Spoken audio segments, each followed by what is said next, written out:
you. Good afternoon, ladies. Thank you so much for joining us. We're so excited to do this workshop webinar today.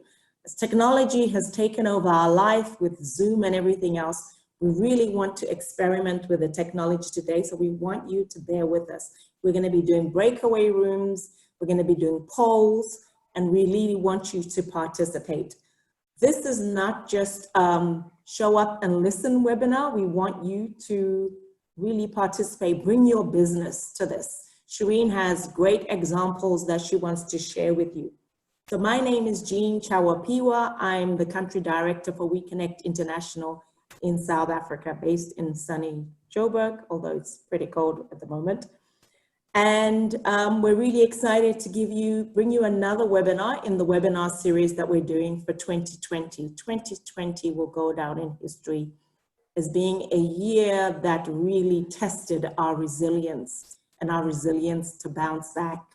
And we're not doing that alone, we're doing that with many friends. Today, we're welcoming back a friend of WEConnect International, Shereen.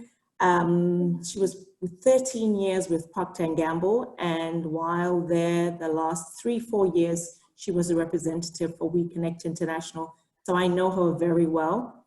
She's an absolute champion for women in business and helping women to make sure that they understand what's happening out there.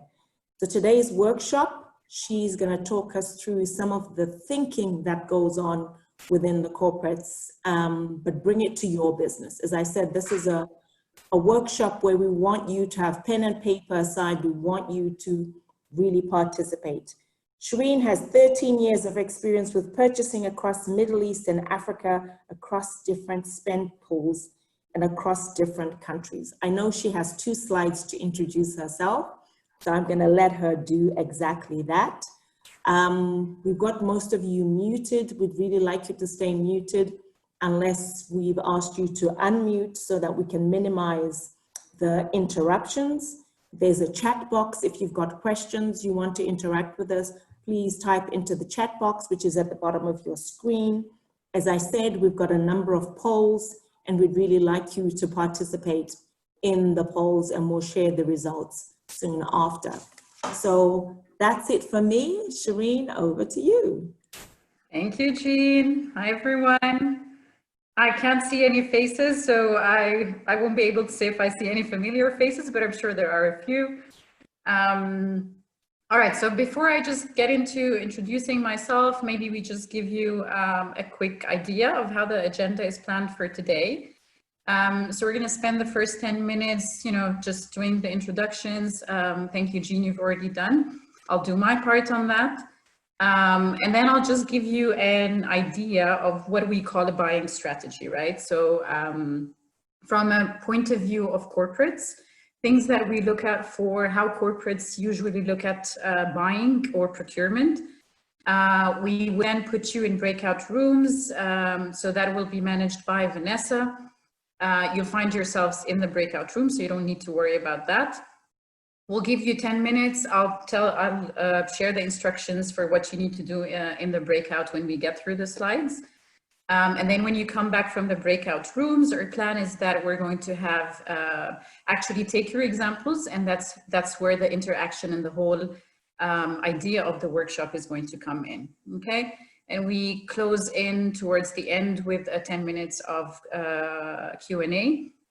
You still have room to be asking Q&A during the discussions. So the Q&A for the last 10 minutes, will tend to be more of general ones, okay? Okay, and then there will be a poll that will come on to your screens to cover what your expectations are from this session. So please also just answer those while I go through the introduction, okay? So first I want to start with that the fact is tomorrow is Mandela Day. So for me, this, I actually thought it was what a lovely coincidence that this comes to be tomorrow when we're doing the workshop today. And the reason is I always have this slide when I start any of my presentations, even at work. And the reason is I have a huge passion for Africa, for those who know me. I have a huge passion for supporting, women and improving the capabilities of women and others in terms of, skills, right? So I believe that there's a lot to do in terms of how we upscale our skills here in Africa. And, that would be my, let's say, very humble contribution to Mandela Day. So that's what I have. Vanessa, would you mind getting the whole screen out? All right, I can just minimize it for me. Okay, great.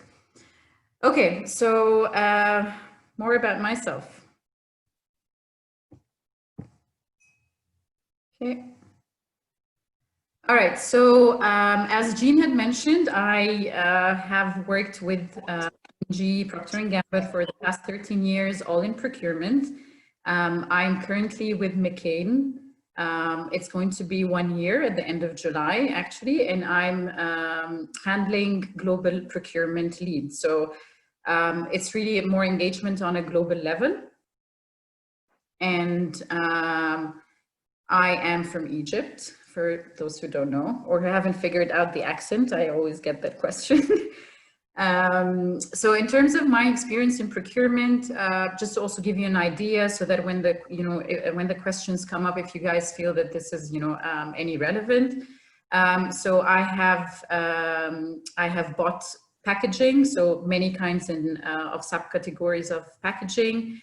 I have worked on temporary labor. I have worked on marketing, above the line and below the line. And when I say marketing or temporary labor, that's from the procurement angle of it. I was based in Dubai, I was based in Nigeria, and I was based in South Africa. So I have been enjoying South Africa for the past 4 years, still am. Although I'm not very happy with the cold lately. I usually would kind of like run away in the winter here and go to summer back in Egypt because it's opposite seasons. With the airports closed, I'm kind of like really stuck here. So in terms of hobbies, traveling definitely comes on the top of my list. I have been to 47 countries, and the reason I love traveling is mainly because I really like to get into the cultures of places, which is also another reason why I have been moving around from one country to the other. Yeah. What else? In terms of me having my own small business, I also do. I have a bed and breakfast guest house in Egypt. It's down in the south of Egypt by the Nile.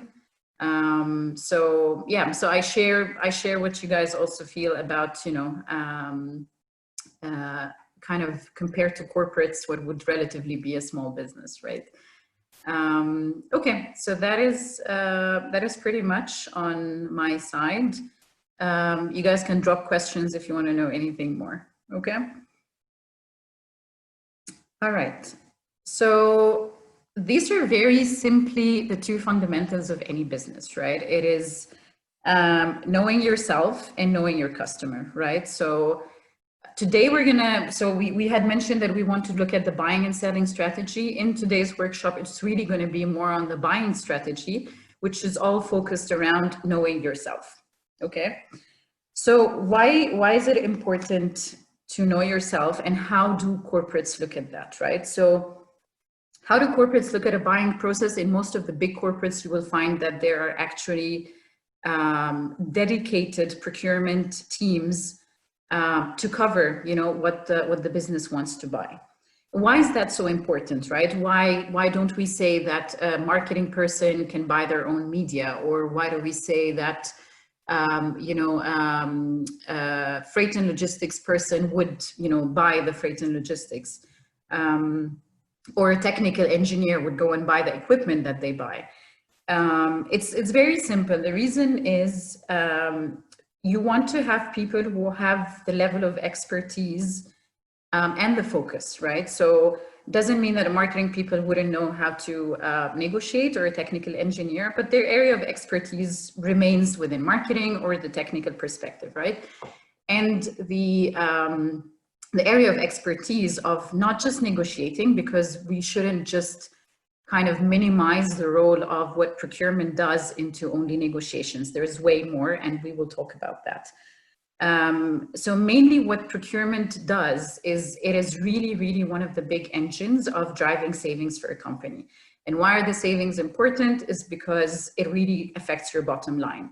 And when you have money to save, you have more money to reinvest, you have money to make decisions around how are you going to price your product or your service, because you have more room to play with when you deliver more savings. There's a lot of connection with the outside world. So procurement is usually internal and external. You need to be focused inside to understand what your business needs and what you're trying to drive, and trying to link in back from what you see in the outside world in terms of what is actually available. So a lot of innovation that actually comes back to companies comes from people who work in procurement, because we're talking to suppliers, we're talking to, we're in exhibitions, we're in discussions, we kind of also try to see what competition is doing. So a lot of innovative ideas and information that is important for the business comes also from procurement, okay? Managing also in the scheme of millions of dollars for corporates, you need, like I said, to have people who are actually dedicated.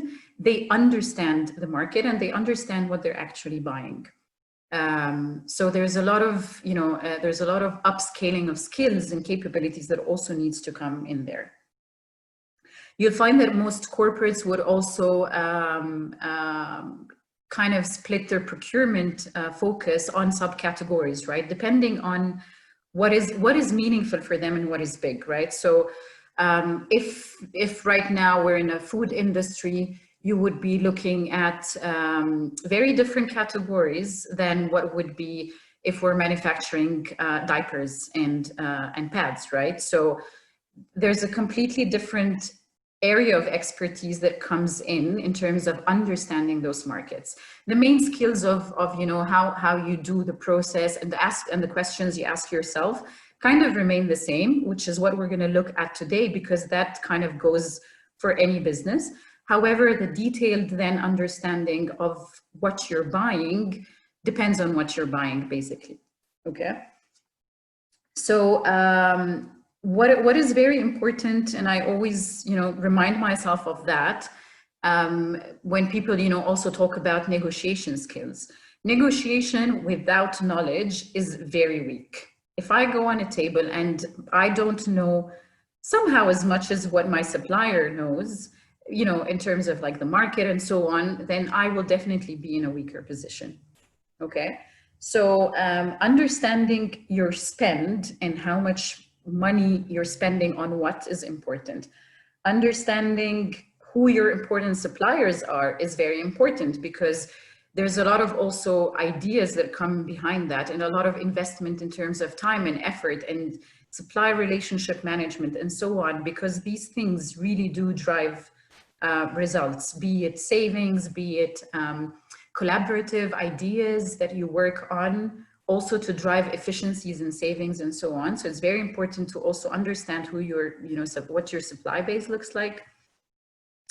It's important for us, for example, to track price evolutions, right? So I paid for this $2, I'm paying for this $2.50.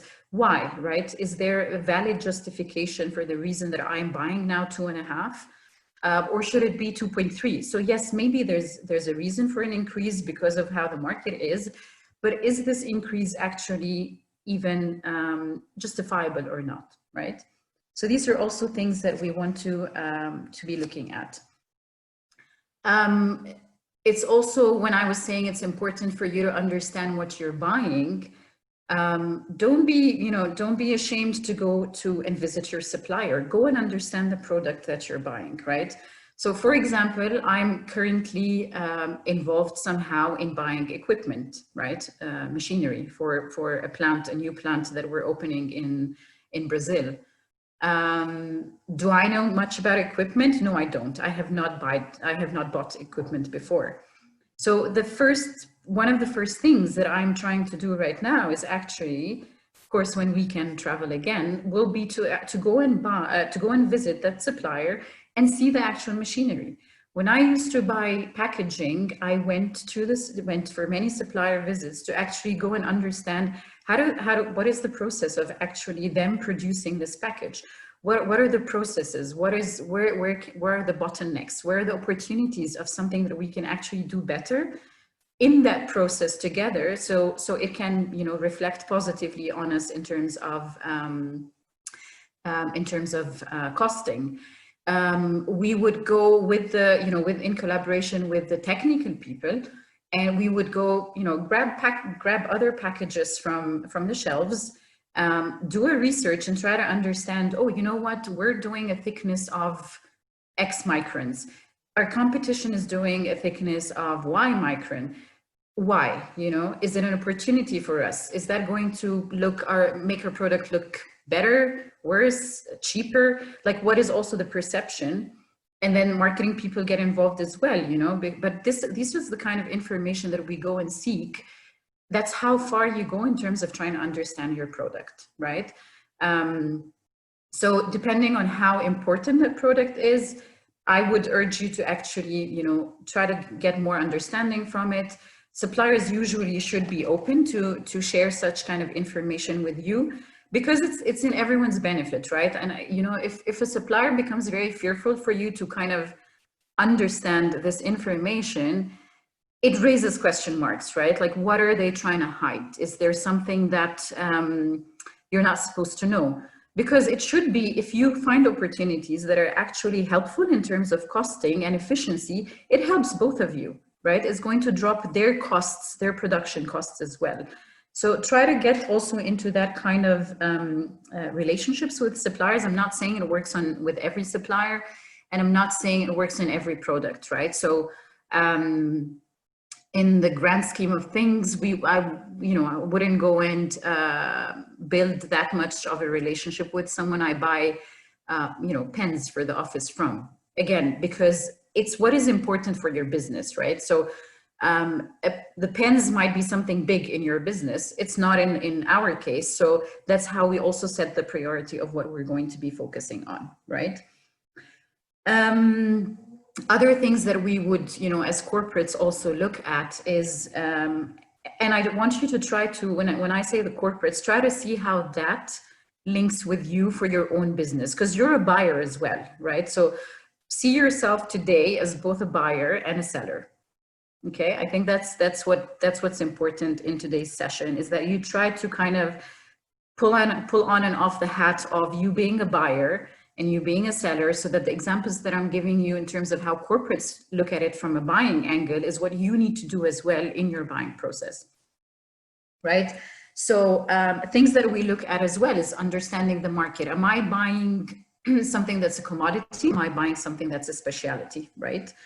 If it's a commodity, when is a good time to buy? When do I need to lock prices? Do I need to leave things open because it's quite a competitive market, so I don't want to lock myself, and then, today I buy from this one, tomorrow I buy from that one, and so on. If it's more of a specialty, in that case, you would want to go like, okay, no, I need to actually build a relationship there. I need to be able to lock my prices. I need to be able to give my business a kind of forecast of where we would probably be spending. Businesses don't like the fact that, oh, by the way, today I bought it for 10, it's for 50 in a month's time, right? There's a lot of planning that goes around what we also tell the business that the forecasted costs are going to look like, right? So that's why there's also a lot of importance given to the way we do our forecasts. Hence why it's important for us to understand the markets, decide what is a good, kind of deal to do. Because, it's not always the best of the deals to go for, like, hey, you know what, I'm going to lock myself for 3 years. No, right? For one product, it might be. For the other, it might actually not be. So that's also coming from us being knowledgeable enough to understand what is out there in the market and what it is providing. Okay. Can I just pause? I want to make sure that I'm heard well, and maybe Jean. Yeah, no, we're hearing you fine. Yeah. Yeah, we'll continue. It's very interesting. It's great learning. Okay. Thanks. Okay. So, for example, what I was also mentioning about the things we look at is, do I need to commit to volume, for example, to get a better price? Can I commit a volume, right? So do I have volume that I can commit? Do I understand the impact of Forex, for example? So if I'm importing material and that material comes from a country that has a lot of devaluation, when is, or fluctuation in the Forex in general, it's also important to see when I'm going to lock, that. So give you another example. Back in the days when I was doing packaging, we would actually, with the supplier, because of Forex, decide when he used to get his kind of like material that he produces the material for us with. So let's talk about, board, okay? So to be able to produce board, you actually need to buy paper, okay? And the paper that he used to buy used to come from European countries, and there was always, the kind of Euro USD kind of fluctuation. So we would actually agree together on, okay, you know what? You're by the volume that we're going to use for a whole year. So we need to give him a forecast of what we need. And he locks it down and keeps it in his store, right? So yes, there are storage costs involved, right? But again, it's the whole balance, right? Is it better for us to kind of store this at his end versus having the risk of buying at a much higher price because of the fluctuation of the Forex, right? So these are the kind of, details that we all go through, but again, all based on the fact of asking the right questions and being able to have the knowledge that we need, okay? All right, so let's see if we can get into that. Okay, I think, Jean, how are we doing on time? Sorry, I lost track of the agenda. No, it's fine. You're doing fine. You can keep talking for maybe another few more minutes, and then we'll go into the breakout rooms. We just need to explain what they need to. It's great. All right. So, so this kind of summarizes for you the objective of understanding your buying process, right? This is going to help you hopefully improve your costs. Then with improving your costs, you're going to deliver savings, which then help you to improve your profit. Whether you choose to take that all into your bottom line or you put back that into the business to reinvest and be more innovative, again, it's a company decision, but this is what helps you also improve, right? You're not putting out of your pocket to kind of reinvest and innovate and so on. It would hopefully also help you to drive your efficiency and productivity. So when you have more of a standard process, when you have good visibility of what is going on, you become more efficient, right? It's not just trying to kind of like grab data here and there before you have to buy something, or buying on an ad hoc basis. Again, like I said, there are things you will buy at an ad hoc basis, but I'm assuming that for every business, there is something big that you buy, right? There's one or a few things that are big for you, right? So example of where I work now, we buy a lot of ingredients, right? Because that's what we do. We manufacture food, right? So there's always a lot of focus on how do we improve our costs on ingredients? How do we improve? How do we look for new suppliers? How do we find suppliers that are innovative, that are going to bring something to help us also, give the consumer a better experience of what we do? And sorry, guys, one thing I did forget to say, that this is a disclaimer. I'm not doing this under McCain, right? As Jean said, I'm a very good friend of WeConnect, and I do believe in this very much. So I'm really doing this because of what I believe in. Whether McCain later on, you know, chooses to, you know, kind of go ahead with this, which I believe, you know, they would. It's only a matter of timing and priorities right now, but I felt like, you know, I'm still happy to participate. McCain knows about that, so it's not anything that is conflicting with anything that I'm doing. So I hope also in terms of the Q&A that would come through is that there would not be anything specific to neither P&G nor McCain, because I'm not representing any of them here, right? Of course, I'm using my experience with those companies because I work and I worked for those. And it's always helpful to give people, you know, live examples that I have personally gone through. But yeah, just a disclaimer on that to make sure that everyone's clear, okay? And the last point that is very important of understanding your buying process is you understand your client's mindset, right? So if you put yourself in this process now and you understand the depth of it, you will be able to see how your client, when you then put the hat of being a seller, you will be able then to go through, to understand how are they thinking, what are the questions they're going to ask, what are they looking for, and that kind of hopefully changes the dynamics of how you go through the discussion with them. Okay. Okay. So this is what, you know, if you notice what I was trying to say all throughout is ask the right questions, right? So like questions like I was saying, like, what do I buy, right? How do I buy it? Who do I buy it from? So just, you know, use the what, who, and how to come up with all of those questions. Just throw them in, right? Go ahead and think in your business, what are you doing? You know, like put all sorts of questions that start with what, who, and how, and see what comes up, right? Because when you put those questions down, you will then start to realize that there might be things you are not focusing on. You will be able to prioritize what answers do you want to actually focus on that will help you step change something in your business, okay? So this is what we're really going to be practicing today, is asking yourself those questions and hence finding the answers, right? Okay, so I guess we should be ready to go into the breakout rooms. These are the instructions. So I'm not sure how many people will be in the breakout room. Let's assume somewhere between 5 and 7. You will choose one person who will outline their buying process. Actually, no. All of you just outline your buying process in a minute, okay?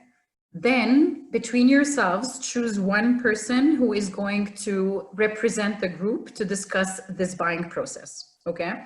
So let's say there's 5 of you. Please, everyone in your business, just outline what your company's buying process is. If you know, even if you don't have one, like you don't know that you have, you know, something that was intentional, just go ahead and jot down whatever the way you buy right now, okay? Then get together, choose one out of the 5 or 7 or whatever, and then that person is going to represent the group when you come back from the breakout session. Someone else in the group, please write down the questions that you're asking the person while you're probing into their buying process, right? So questions like I mentioned, you know, maybe you're going to ask the person, how many times do you order? What's the frequency of your ordering process, right? Write that down. So write all the questions that anyone comes up with in the group that start with what, how, and who. Okay. Please do not engage into finding out the answers right now. So when you probe, the person doesn't need to answer you at this point, right? Just probe, write down the question, and move on. Okay. So you've got 10 minutes to do that, and then we're going to come back from the breakout sessions and go through the examples of each group one by one. Yeah, please don't jump off. This is really a great exercise. We spend a lot of time perfecting this, and we need you to help. So you're going to be pushed into a breakout room. Vanessa's allocated people into different breakout rooms. So just wait a second. Vanessa, you're going to press the button. And then when the 10 minutes is up, You'll be told the session is ending and you'll be brought back into the main room. So you've got 1 minute each to kind of tell each other what's the processes that you're buying, and then decide who is going to be the representative in the group to work with Shereen on the exercise. Okay, this is really learning as we go and bringing our businesses into the learning. Vanessa, are you going to press the button to put us all into breakaway groups? Any questions before we go into the breakaway groups? Maybe that's what I should. Yeah, I think I saw someone was, raising a hand, That was me. I haven't checked the chat. What was the question? I have a question. Hi, Shereen, it's Melissa. How are you? Hi, Melissa. I'm good, thanks. How are you? Good. Quick question. There's a big difference between direct and indirect procuring, right? Yes, absolutely. And that's something that I think as small businesses, we actually don't know the difference. Can you just help give us a bit more clarity on the difference so we know who to approach when we are procuring? Okay, sure. Thanks for the question. So basically, in most corporates, yes, you will find people bulking direct and bulking indirect. Direct is really anything that goes into the actual production of the product, right? So packaging, secondary packaging, primary packaging, ingredients, even kind of like stretch film and shrink film, anything that's actually going to be in that production phase, right? And it's always mostly something that is a product, right? So you don't find something that's a service that it really falls under direct. It's really direct becomes something that goes into production and it's an actual product. Indirect would basically be anything else that helps you with the production. So any kind of service like temporary labor, like energy, like marketing services. Capital and MRO is kind of also bulked on its own sometimes because capital is neither a product, it is equipment, right? But it's neither a product nor that kind of service, but it again helps you into the production. Freight and logistics on the also grand word of indirect would fall under indirect. You would have what we also call under indirect, and that's an interesting one, is asset recovery. So we call it GARP, so it's global asset recovery. And that's when we actually sell. So we sell, we don't buy GARP, we sell it. So it's basically kind of the byproducts that come from our facilities. It's old assets or used equipment and things like that. So you will find that there are some interactions with corporates where people actually go and buy from them and not sell to them. What else? IT and all the global kind of business services that would all fall under indirect as well. Okay, awesome. Thank you. Were there any other questions, especially around what needs to happen in the breakaway room? Is everybody clear? Shereen and I will jump in and out of the different groups as well and answer any questions. So as I said, you've got 10 minutes and Vanessa's going to press the magic button.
Okay. So we have everyone back, right? Yeah, I think Okay. everybody should be back in now. Some people may have jumped off. All right. So can we? So these are the questions that I kind of would expect that people were kind of thinking around, right? So, Jean, I'm not sure. Did you put up those questions already? The examples of the what, who, and how? No, we haven't put them up yet. You can share them Okay. now. Yeah, please. Actually, before you put them up as well, you're going to get more polls coming up, and the polls are designed to get you to keep thinking about your buying process. So Shereen goes through the questions we want you to be answering in terms of your business with the polling questions as well. Okay. All right. So who will be? Yeah, you can be answering this while I'm also asking who is the person who would represent breakout room 1.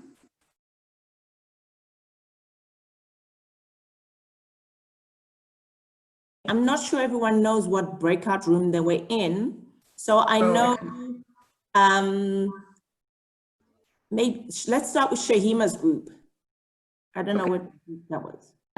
Okay, I'm fine. I'm sorry, I'm trying to like brag on LinkedIn about all of this as well at the same time. And you keep on interrupting me every time I have to speak. We'll let you be after the few minutes. Okay. Yeah, Okay. so we were hoping that we would actually cover every breakout room example. However, we only have just about 25 minutes. So we might have them down to maybe 2 or 3. So let's just see how it goes. Yeah. But I think, you know, you get the feel of it, right? You get the... Yeah. So I'll be quick. What was interesting for us is, so the group that we were in, the businesses, so if we look at the what we're buying, we are largely buying services, and which we now know as indirect stuff, and direct procurement, which is assets. So we're buying labor and we're buying actual assets, you know, like vehicles, and we're buying contract labor, and we're buying finished products. So that's what we are buying. And then how we're buying it, we all seem to have be in the middle in terms of contractual process of the contracts is largely determines how we buy and the terms of those contracts. We do go directly to the main supplier. So in Mpumi's case, it would be a tier 1 supplier, I think, because she would buy directly from Toyota or Mercedes, her trucks and her vans. Myself and Amanda, for example, we would go directly to the contractor and to the supplier, so the main provider of whatever we need. And then who we're buying it for, so we largely buy, in Amanda and my case, we buy for the end customer, but we also will be starting to buy for our businesses. Like for instance, myself and the software, her software, and Mpumi is buying for her business, as well as contracts for, you know, that benefits her end customer. So that was our stuff. And who we obviously do go to the instruction or the analysis of what does the customer want, how do they want it, when do they want it, etc. Okay, and that's us. All right, so can we take one case of the group, like a specific one, yours or someone else, whatever case you're free to share. So I'll take mine, because I'm too sparse. Largely, I bought labor, and I will continue to buy labor as well. But as the business pivots, I will now be buying software, and that's what I will be buying right now. So it's a different type of contract. It's a reseller agreement, and it has rands, and it has a dollar cost attached to it, which is a fluctuation So the whole term of the contract, to your example, buying upfront, can I buy upfront to lock in the price? That's going to become, I think, the deal breaker, because that would directly influence the cost price of my hourly rate to the client. Okay. Okay, so let's work on the labor side a bit. Okay, so we're just going to brainstorm a few questions together. I'm going to just minimize the poll. Can everyone see my screen again? Okay. So these are just a few examples, right? So the purpose is that we think together, right? So this is just to give you an idea. So when we're talking about what is your spend, I've seen, a few things that said salaries, wages, outsourcing, and so on from the poll. However, let's go a bit more into depth, okay? So when I say what is your spend of stuff that you're buying, right? You're not buying salaries and wages, that's an expense. So we're not looking at, I spend this much on salaries and wages, I spend this much interest on loans and so on, right? So we're not going into the depth of the side of the expenses right now. We're just focusing on what you're buying, right? So you also get an idea of how we as corporates look at this. So let's take the example of your labor spend, Shahima. Do you know how much you spend on labor? Yes, I do. Okay, so let's say you spend R1 million, okay? Does that R1 million remain fixed throughout the year, or it's like equally distributed month by month, or what does it depend on? So I try to, for the large part. So 80% of the time. So let's say for 10 months. So let's say for 10 months of the year, it is fixed. However, I have had situations where the project, it's tied to the duration of the project. So if the project was 3 months, it would be fixed for those 3 months. Or if it was 6 months, it would be fixed. So I guess it's a fixed term anyway, either way. Okay. I look at it. Okay, and then who determines the number of labor that you need? I do. Well, the project deliverables determine that. So if there is a... So when you go to the supplier, do you go and say, I need 50 people? No, so I go to the supplier, and because I know how much I can spend, I'll negotiate on how many people I can get for that budget. So if that happens to be 2 people for that cost, but I go in with let's say I have 500,000 Rand as the budget. If I can score 5 people for that 500,000, great. But I'm not going to pay more than that to get the extra body. Okay, so the reason I'm asking these questions is to try and understand more, and that's how you need to be asking yourself, right? Are you the right person to determine the number of people, right? Think about it. So your supplier, so if you're my supplier now, right? And I think I need 50 people to run my line, okay?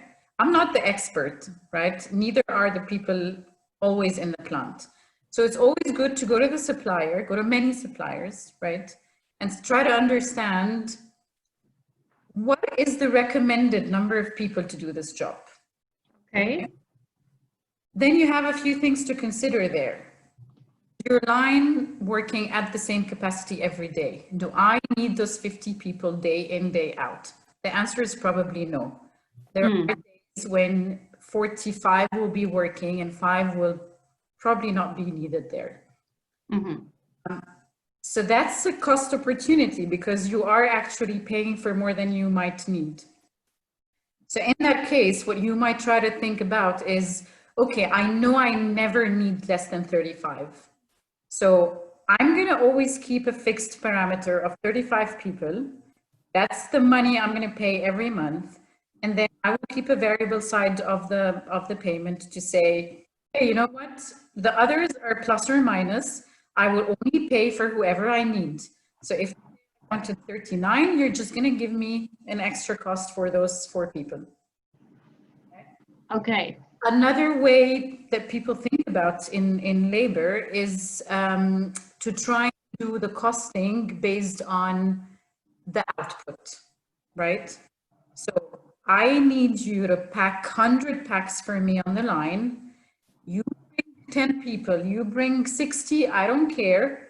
You just give me a price per output because that is what I want. I'm not the expert again to tell you whether you should put 10 or 50 or whatever, right?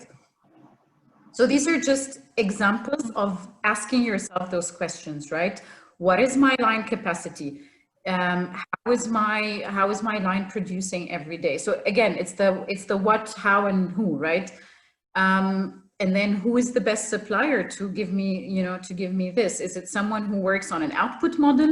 Is it someone who just gives me people and has no interest whatsoever to even try to understand what I'm producing?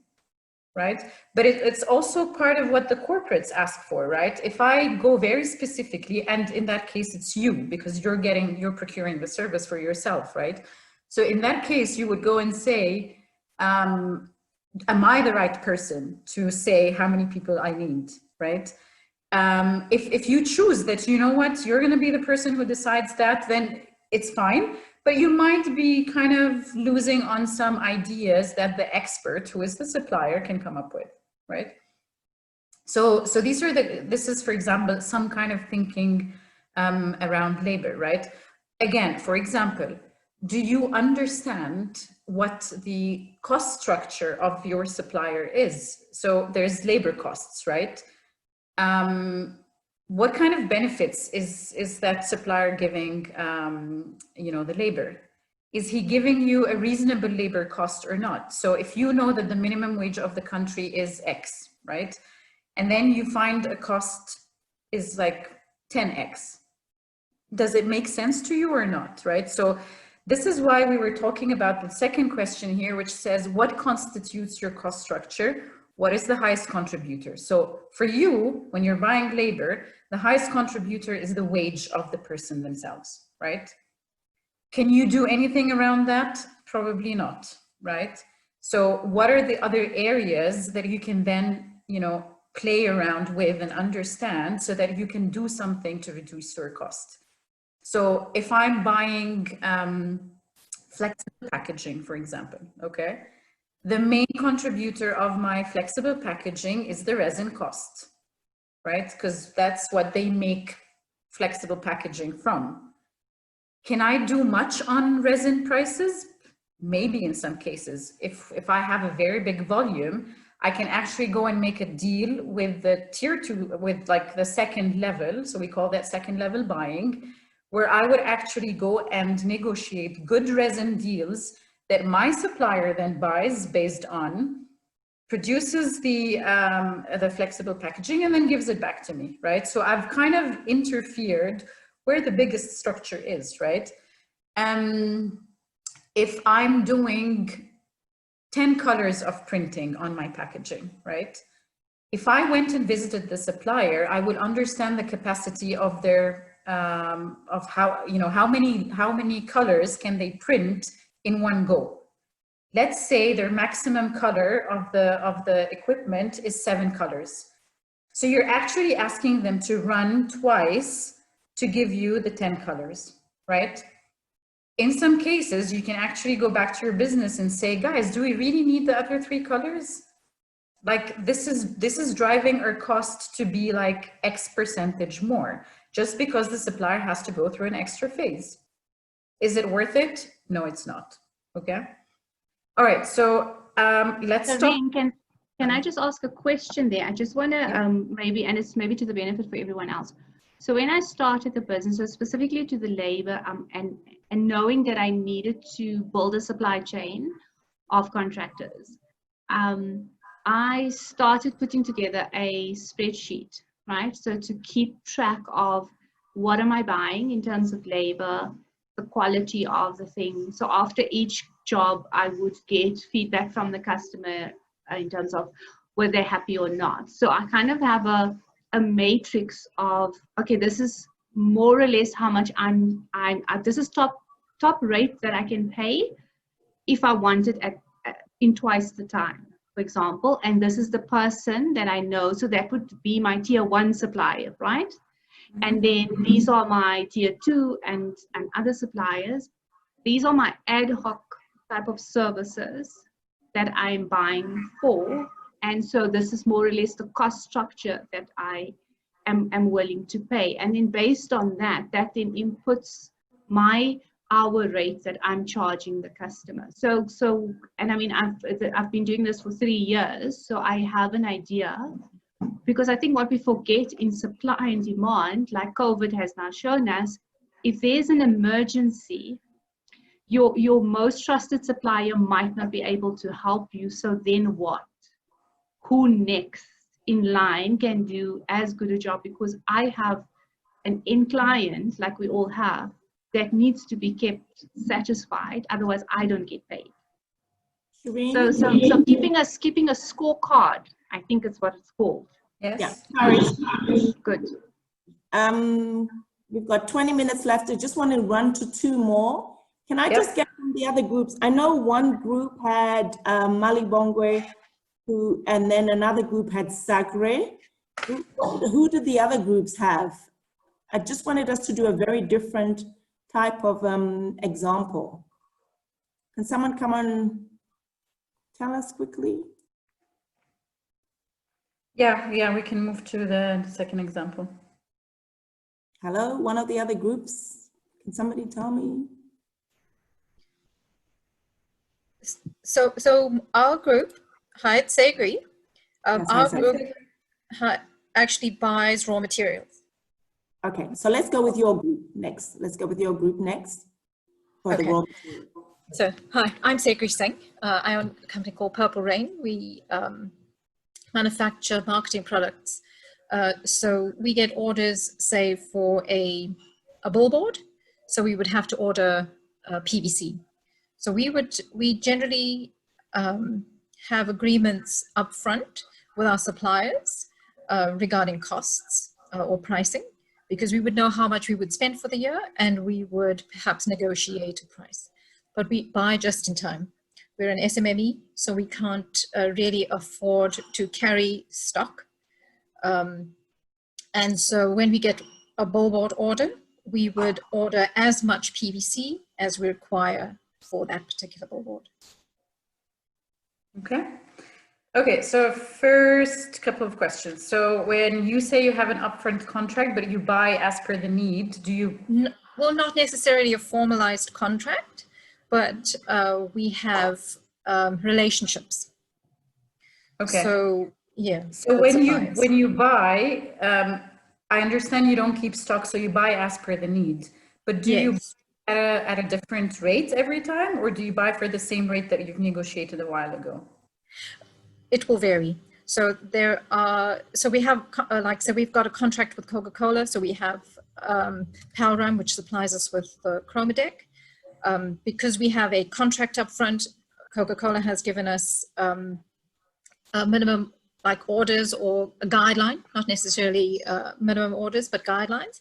We go to that, we go to Palram with that, we say we're going to order this much for the year, and we have a price set for us, which we will then use for the year. We also do gazebos, so anybody can come through and order a gazebo from us, but we don't have any contracts for that.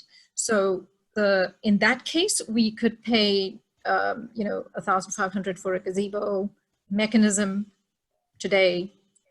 Tomorrow we could pay a different price. Sometimes there are specials. They would say to us we could take 5 and we would get a special. So we will have to make an adjustment and maybe take 5 depending on our cash flow at the time. And because we're managing the cash flow, it's a little bit difficult, as an SMME. So there are, like I said, we've got fixed pricing for a term with some suppliers when we've got corporates with a better estimate of pricing, a better estimate of their spend. But otherwise, in other cases, we pay different prices. Okay, so where you have fixed prices, how did you check that this is the best, idea to go for, that you lock prices? Like, did you, for example, once you've locked prices, do you still go and do market checks every now and then to see if you could have bought it at a better rate had you not locked the price? Well, yes, unfortunately, again, because of cash flow, if there is a special running, and we keep an eye on our special, on the specials that are coming through. And so for a particular order, we just don't have the cash flow right now, even though, we have arrangements with a particular supplier and there's a special that's around. We're very honest with our current supplier who has a price set with us that, we're going to take the special. And so we always have to keep an eye on the pricing. Okay. And so we may not renegotiate the price, because the other thing is we may pay a little extra for something because of the quality and because they can guarantee that when Coke needs a decal tomorrow, they have it, Okay. So we have to, that's why we pay the extra with some suppliers. But they understand as well our cash flow. So I think the key thing is just that we have to have good relationships with our suppliers. Yes. And so we monitor pricing and we have good relationships with our suppliers and just try and go on a trust sometimes. Okay. Yeah, so I think you touch on a very good point, which corporates also would look at, right? So where people, we always have to clarify that it's best total value. It's not the cost only. So you're choosing to sometimes pay a premium because you have guaranteed delivery and quality. That's exactly what corporates would be looking at sometimes, right? So it's never, oh, who's the cheapest, right? It's really, yes, who do I have a good history with? Who do I know is credible in terms of delivery time, in terms of guarantees? Exactly. So that's a good point you bring it up, because it's not always, hey, I'm going to run from this to there. But again, it also depends on what I'm buying, right? So if I'm buying something that I can, it's like the quality between, the competitors out there and the suppliers out there is not something drastic, right? And is not a main contributor into what I'm actually producing. I might choose that, hey, you know what, I'll buy when I want to at whatever price is out there. I know there's always fierce competition, so I'm going to use that, right? So that was also the part where I was saying we need to understand what deal is the best deal. Sometimes not locking yourself is the best thing to do. Sometimes locking yourself for up to 3 years is what we could do, right? With certain revisions of very specific things. It's not like, yeah, I'll sign for 3 years, but then after 1 year you can come and give me whatever price you want. Right? So there will be clauses in the contract to say, for example, let's take your case. You fixed your price for, let's say, a year, okay? However, it is necessary that every quarter you both need to go and do a certain check based on the raw material that has a published price, for example, and you do an adjustment whether up or down. So what you could do is say, hey, every quarter we're going to look back at the past 3 months, right? If market prices were actually much lower than what you are giving me, I want you to adjust, and I will do the same for you if the market prices go up, right?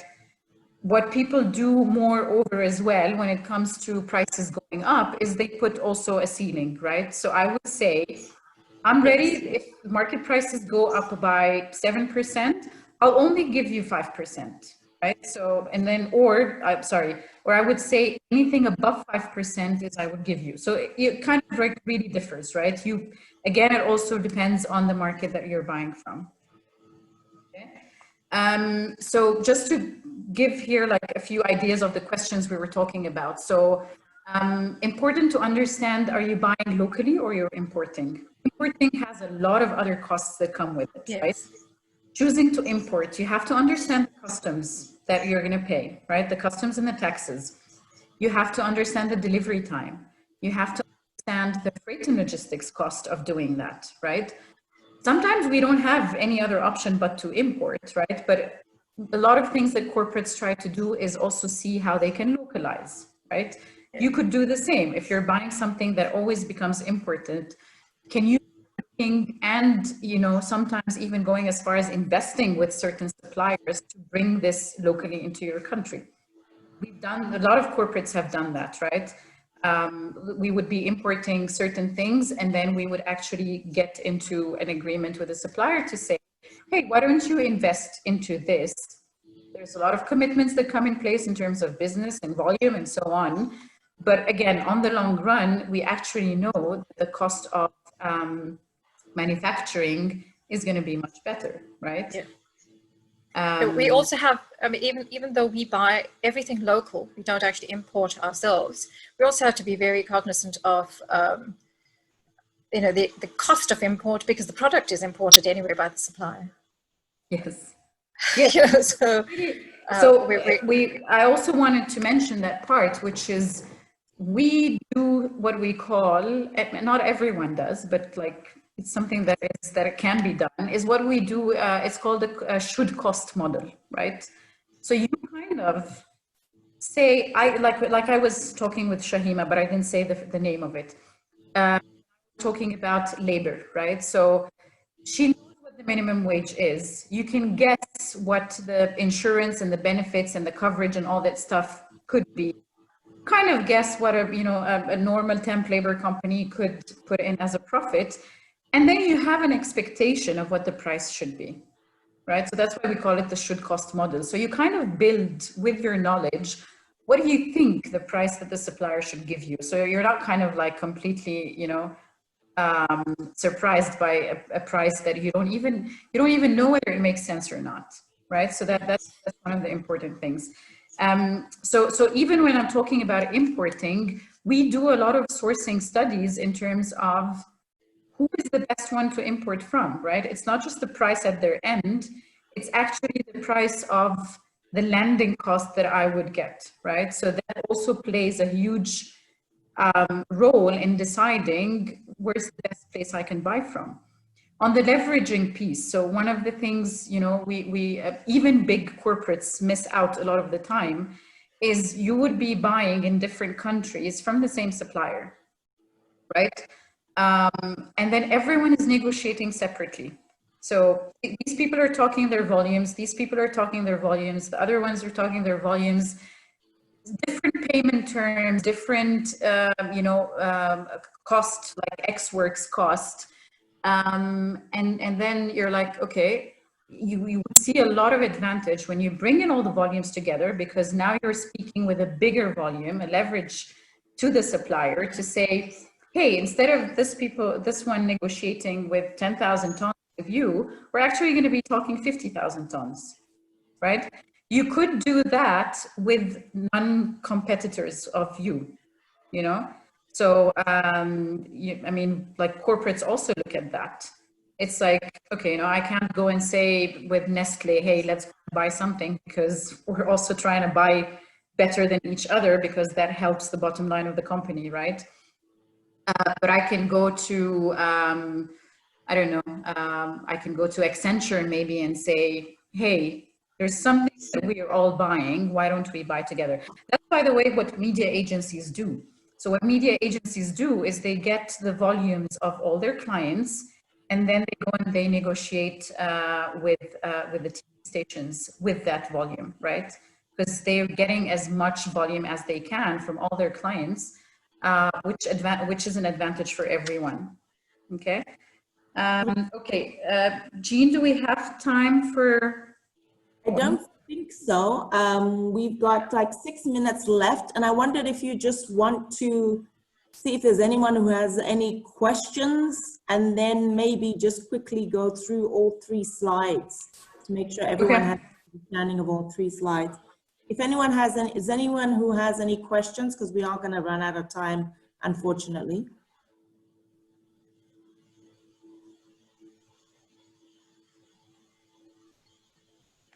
No? Okay, I think just go through the 3 slides then. And then do you want to explain about the RFP section as well? Because I forgot to mention that at the beginning. Yeah, I think I'll mention the RFP in terms of what we can cover in another session, because we definitely don't have time today. So let me quickly just go through the questions. So we've talked about these questions, right? So like on the what, understand what where is the most money you're spending in terms of what you're buying, right? So I understand, you know, a lot of people looked at their expenses. If you're actually looking at how to optimize your buying process, look at where most of the money goes, right? Understand, let's say you choose one thing, so labor is the thing where you spend the most on. Start understanding what is that cost structure, right? What is the highest contributor into that? What can you do around that part if you can influence it? If you cannot influence it, see what else you can influence so that you can bring your costs down. Understand what your market dynamics are, so you can also be able to make the best decision in terms of in terms of, do you lock prices? Do you not lock prices? Do you do short term? Do you do long term? Okay, and then the next one is on the who. Again, many questions, right? So who are you buying from? Are you buying locally or are you importing? Do you know much about the supplier, right? Do you know their financial health? Do you know if this supplier, if something goes wrong, is actually, you know, sustainable or not? Do you, have you done kind of like a study to say, you know, should I outsource this kind of service or should I actually do it in-house, right? So that's also a decision you should be able to kind of weigh between. Who can you leverage with and or collaborate with? So the example I said, where if you have a company that has 2 branches, or you don't have a company that has 2 branches, but you know someone buys the same thing and is in a non-competing field with you, have you guys thought about going to buy something together to kind of, you know, use the fact of the scale of your volume together? Maybe even, Sagri, like you were saying on your cash flow, you might be able to leverage and collaborate with someone where, you know, there's a bit of a time where they can cover you somehow because you guys are buying together, right? So, you know, it gives you more kind of flexibility to be able to say, oh, you know what, there's something I want to buy now, but I don't have the cash flow. So, you know, you can do that kind of agreement with them. In terms of how, right? So we said, how do you buy? How do you protect your price if you need to? How are your rights protected? So where you said that, you know, you probably don't have maybe an official contract or something, but you're counting more on the networks. And when things go wrong, especially if it's more on something that it touches the health of the consumer, you might be in trouble, right? So you need to also understand what kind of clauses do you need to protect yourself with the supplier, right? What liabilities will you take and what liabilities will your supplier take if something goes wrong? How are you paying? Are you paying in advance? Are you paying on delivery? What kind of payment terms do you have? It helps you from your cash flow perspective, but that's also one of the top things that corporates look for, right? Corporates don't like really care about their cash flow a lot. So yeah, so, you know, they want payment terms. They don't want to do things in advance, except in very rare cases. How are you tracking and analyzing your expenses? Do you actually do that every now and then, you know, or you just buy what you need, you know? So like I was saying earlier, we kind of really track the evolution of prices. We want to understand why did I pay this last year? And why am I paying this year? You know, is it justifiable? Is it not?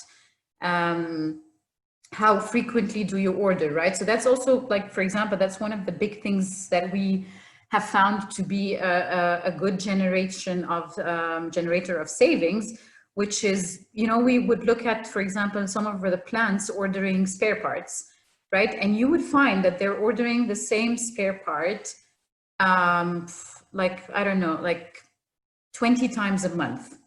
With every time they're placing that order for a part that might not be that expensive, they are kind of bringing with that a lot of freight and, you know, freight and logistics costs with that, right?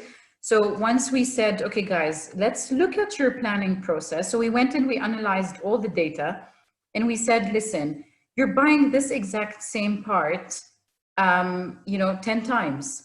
Why don't you buy it only twice?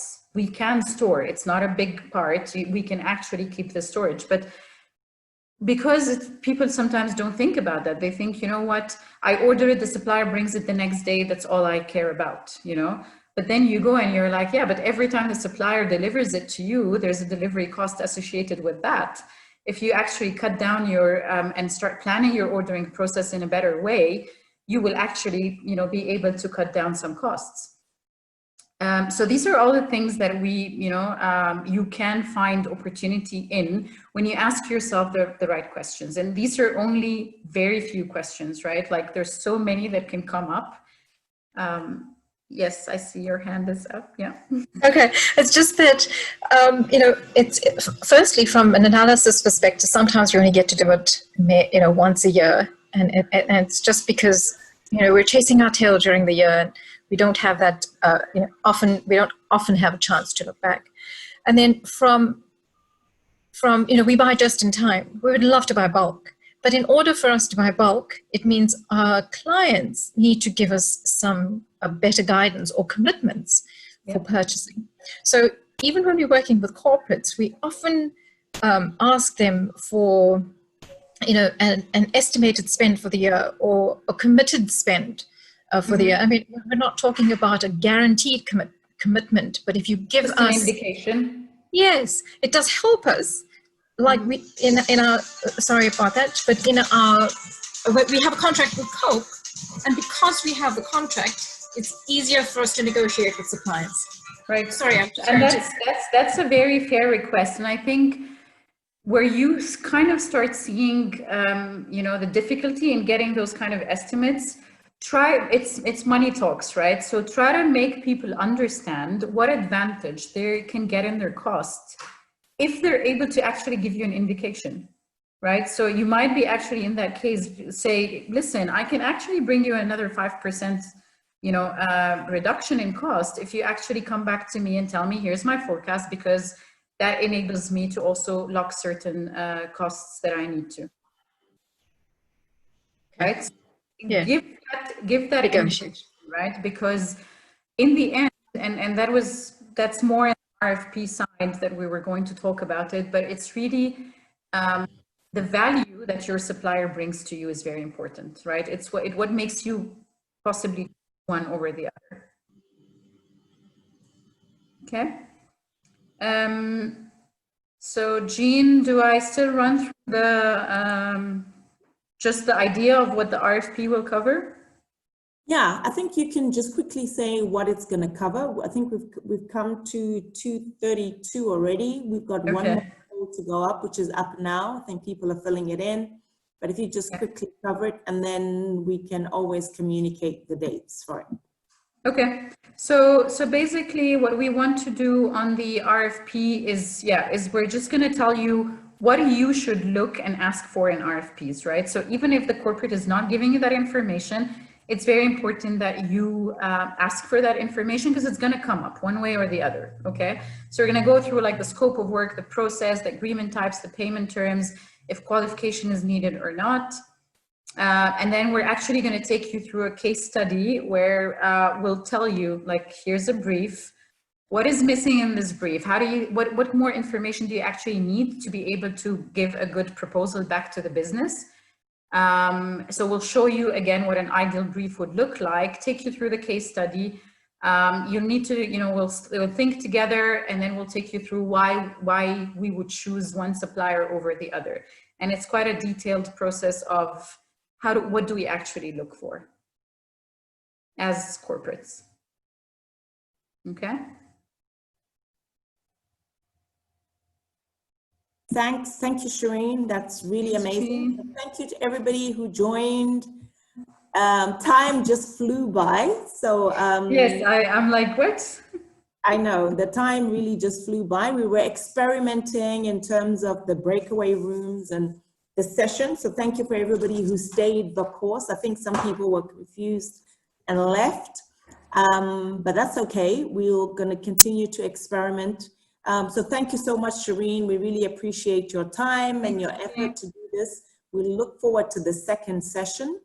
That for me, I took a lot of notes. There's, like the session you did in the classroom, this was really a lot to think about in terms of how I apply it to my own business and how we go forward. So thanks. There's a lot of people saying thank you on the on the chat. We appreciate you staying in touch with us. And thanks to everybody who stayed on. We've got one poll for you to fill in, and then Vanessa's going to drop a survey on you. Please fill in what we can do better. We're learning all the time as we go along, especially working with technology. So thank you, everybody. And this has been another WeConnect webinar. So thank you. Thank you. Thank you for giving me the opportunity, Jean, and for all of you for staying and engaging. Please do be very honest in the feedback, because like Jean said, we are testing all of, how to do this. It's very doing it in, face-to-face in a classroom. So please do help us with your feedback. Yeah, we appreciate it very much. We've had lots of people filling in the poll, which has been great. We'll have a look at those. I'll see how we can share those as well. I'm not quite sure. We're still sampling with the technology, but thanks to all those who also shared their cases, Shahima and Sagra, and I know there were a few more who were ready to come on and share, but we ran out of time. So have a great weekend, everybody. We'll see you on the other side. Shereen, I sent you a message privately. Could you just have a look, please? Okay, let me see. Where do I see that? On the chat. It should come up on your chat with a message. Okay, let me stop sharing since she shared it privately. It won't come up.